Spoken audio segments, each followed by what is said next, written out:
Magandang buhay mga katiats! Welcome back sa ating channel, The Surigao-san. At sa episode na ito ay meron tayong throwback video.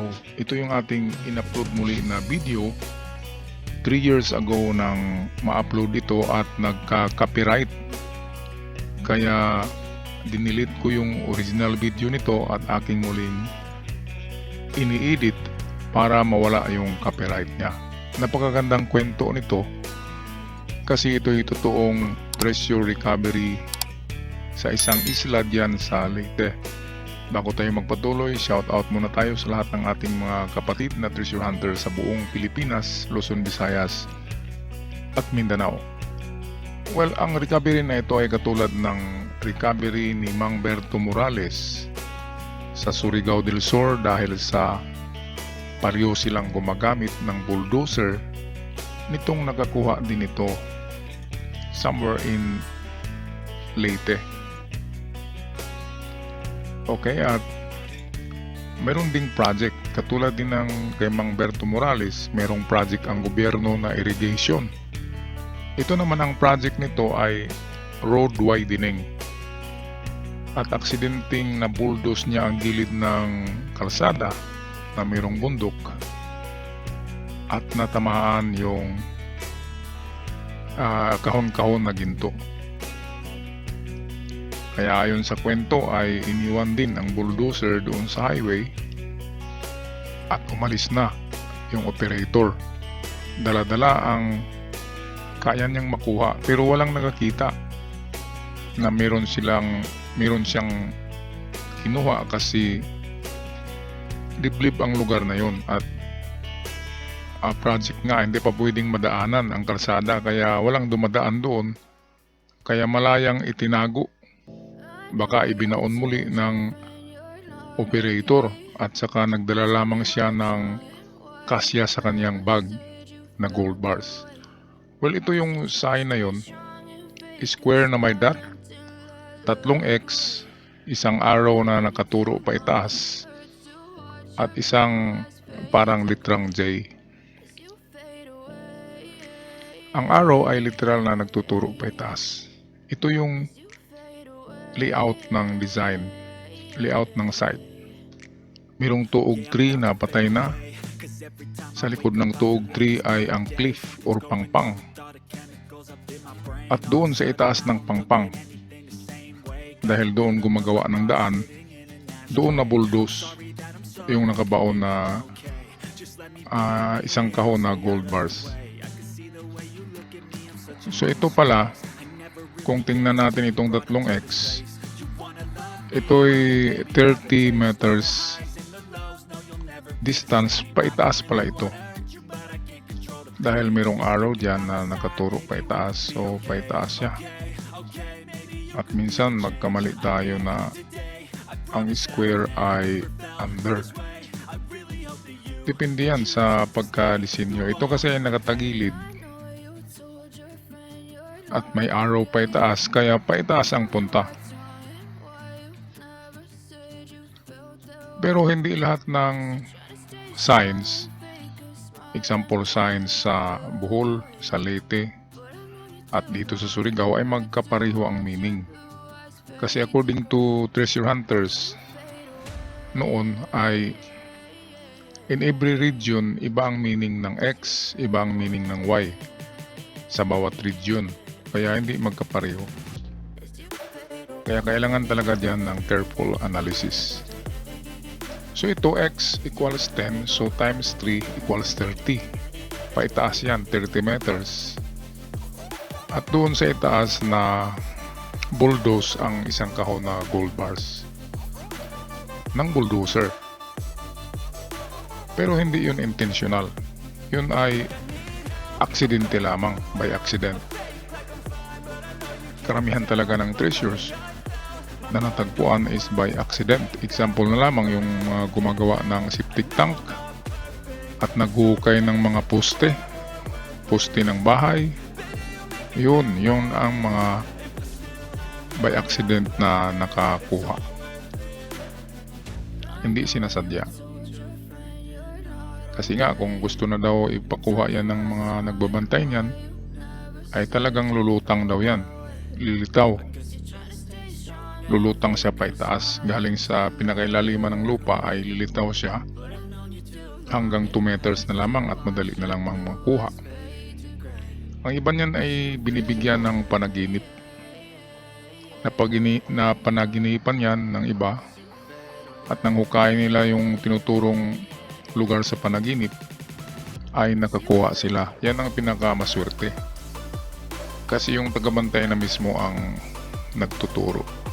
Yung mga tagabantay na yan, pwedeng sila yung mga namatay na nagbaon, yung mga binaril na nagbaon, at pwede ring mga elemento ng lupa. Kasi ang mga elemento ng lupa ay mahilig daw yan sa ginto.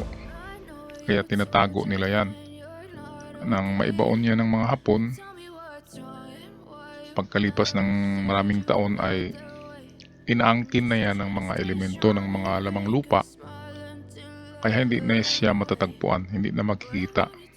Kahit na ma-detect daw natin yan, ay hindi pa rin natin makikita kasi binabantayan nga ng mga elemento.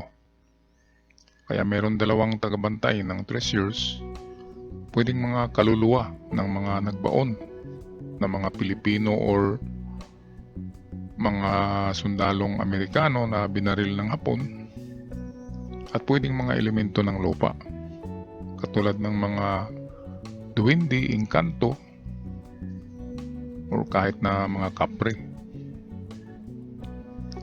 Kaya pahirapan talaga ang paghanap ng Yamashita treasures.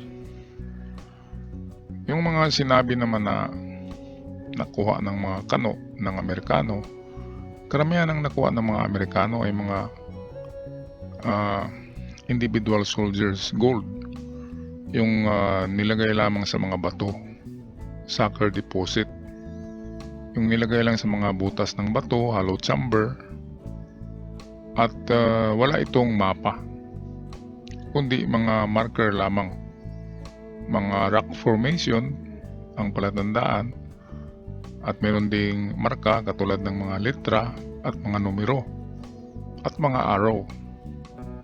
Kaya walang tagabantayan na klaseng treasure kasi hindi binaon sa lupa at hindi siya marami, hindi volume, hindi katulad ng treasure bunker na pinaka mababang laman ng bunker ay 3 tons. At 3 tons, merong 30 tons hanggang 30 tons ang laman ng bunker. Ang iba niyan ay nasa giveaway. Overall, natimbang ng lahat ng gold sa isang Emperor Treasure Site ayon sa ulat ay 40 tons lahat. Sa isang site lang yan, merong 40 tons kasama na yung mga giveaway at 30 tons ang nasa bunker. Kaya napakarami talaga.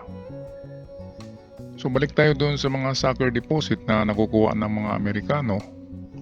Wala kasing nagbabantay niyan kasi nilagay lang yan sa bato. Hindi ibinaon, nilagay sa tabing dagat, sa mga bato na mabilog, malalaki, at walang mga magic spell, walang mga akuba. Yung akuba, yung magic spell ng ng mga Hapon. Parang curse, ganyan, para walang makakuha. Kine-curse nila ang ginto. Kaya karamihan ng nakakuha ng mga ginto ay minamalas din. Kahit na yumaman sila pero may dumating na malas sa kanilang pamilya. Kasi merong iniwan, nakadikit diyan na magic spell or curse ng mga Hapon. Kaya maganda na yung sucker deposit, yung nilalagay lang sa mga bato. Kasi hindi yun parte ng Emperor Treasures. Yun ay mga nakaw lamang ng ibang sundalo. Hindi binigay sa general kaya ibinaon nila ng sarili. Nilagay lang ang iba diyan sa mga puno, mababaw lang kasi nagmadali nga. Pero itong Imperial Treasures ay pinagplanuhan kasi yan. So nasa 3 buwan, 4 na buwan, 6 na buwan ang paghukay ng mga treasure tunnel na very secured.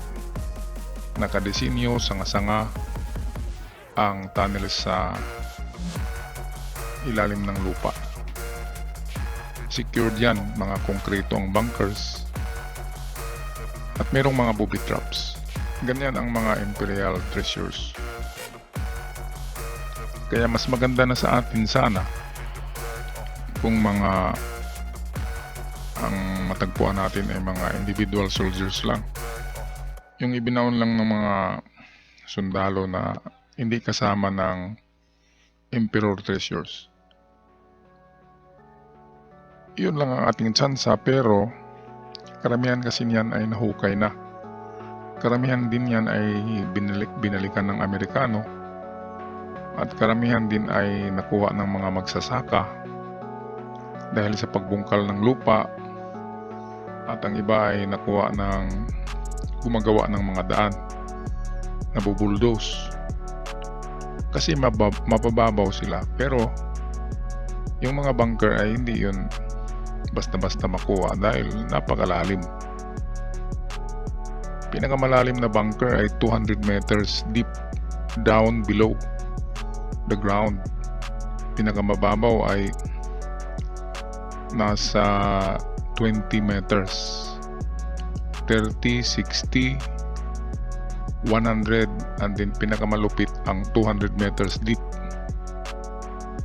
Yun ang mga pinakamaraming Imperial Treasures, yung pinakamalalim. So dito itong ilustrasyon, ganito ang pagbaon. Galing sa tuog 3 ay sa likod niyan ang bato na may marka na square dot, 3 X at arrow pa itaas. At ito ang tinuturo niya, 30 meters sa taas, pinuldos ang gilid ng bundok para gawing kalasada. Kaya yun, natamaan ang isang kahon na punong-puno ng gold bars. Kaya napakaswerte talaga ng mga backhoe operator kasi sa palaging pagbubuldos nila ng bundok ay may matamaan talaga.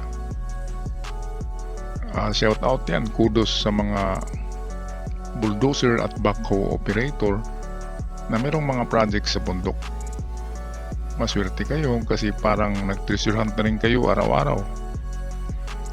Kaya pagbutihin nyo ang inyong mga gawain para pagpalain kayo ng Diyos at isang araw ay pagbigyan kayo na makabuldos kayo ng isang kahon na gold bars. So itong kahulugan ng arrow at J, ang J ay tunnel ang kahulugan. Siguro tunnel yan sa itaas. Nagkataon lang na sa may gilid yung kanilang treasure vault. Yan, dyan binuldos yan. Ang mga treasure hunter dyan sa lugar na yan, alam nila yan. Kasi ang surroundings ng tuog 3 na yan, yung kahoy dyan, ay tad-tad na yan sa hukay.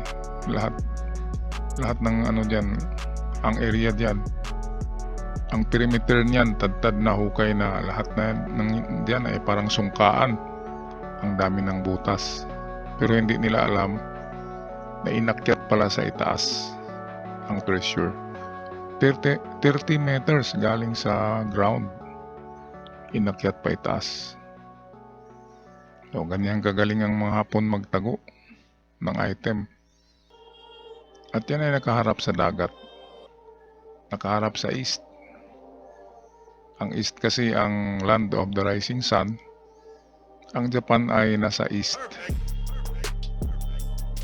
Kaya pag nagbaon sila, karamihan ay nakaharap sa east ang kanilang ibinaon. Okay, so sa mga bago pa lamang sa channel, huwag kalimutan i-subscribe nyo ito para palagi kayong updated. At sa aking avid followers, maraming salamat sa palaging panunood sa ating channel. Ang video na ito ay inspirasyon ito sa iba pang treasure hunter na meron talagang hindi pa nahukay, hindi pa nakuha, hindi pa natagpuan. At nakalagay lang yan sa isang sulok. Hindi nga lang natin alam kung saan. Pero isang araw ay aksidenteng mabundol natin yan. Pero ingat lang tayo. Dahil kapag medyo malaking deposito, ay meron silang nilalagay na bomba. Ang mga bomba na yan, ayon sa nakita ko, ay itong aerial bomb. Yung aerial bomb, yun ay parang maliliit na torpedo na kasing laki ng avocado. Yung avocado fruits, yung ganyan. Kapag meron kayong makikita ng ganyan na nakalagay sa masa sa simento na parang avocado na metal, ay huwag nyong bundulin, huwag nyo rin pukpukin, huwag nyong lagariin kasi yan ay sasabog. At hanggang sa muli mga katiyats, ako'y magpaalam na. Good luck at ingat sa inyong lahat. God bless. Paalam. Perfect.